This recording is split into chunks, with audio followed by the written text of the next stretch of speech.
Les paysages du Nord Kivu sont spectaculaires. Difficile d'imaginer que tant de beauté puisse cacher tant d'horreur.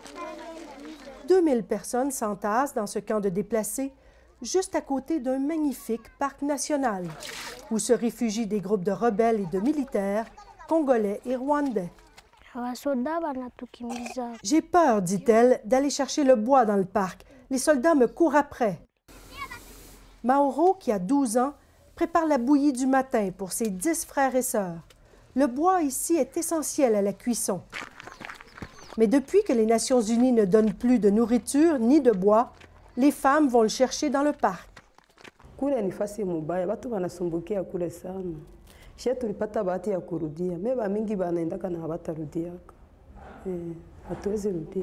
Justine, qui a 6 jeunes enfants, raconte que c'est la souffrance des petits qui pousse les mères à risquer leur vie dans le parc.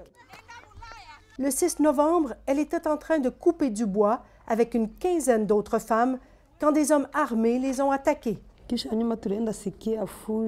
On a couru, dit-elle, mais ils nous ont rattrapés.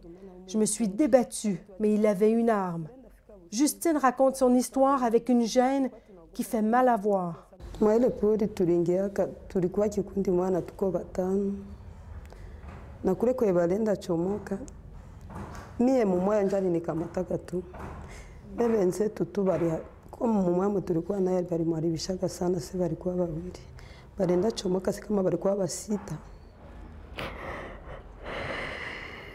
Malgré tout, Justine dit qu'elle est mieux au camp de déplacés que chez elle, à Rutshuru, une région où des groupes armés se battent pour le contrôle de territoires riches en ressources.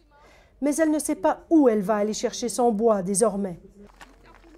L'ONU dit ne plus en donner par manque d'argent et pour protéger les arbres. Pourquoi on ne donne plus de bois dans le camp? D'abord, c'est pour une meilleure politique de protection de l'environnement, parce que le fait de couper les bois, de les distribuer pour la préparation des nourritures, a un impact réel sur l'environnement. Le gros problème dans l'Est du Congo, c'est l'impunité. Des dizaines de milliers de femmes, de fillettes et de garçons ont été violés de façon indescriptible depuis 10-15 ans, mais très peu d'agresseurs ont été poursuivis. Mais ça s'améliore. On voit de plus en plus de présumés violeurs, même des militaires, devant les tribunaux, ce qui aurait été impensable il y a 5 ans. Sophie Langlois, Radio-Canada, à Goma.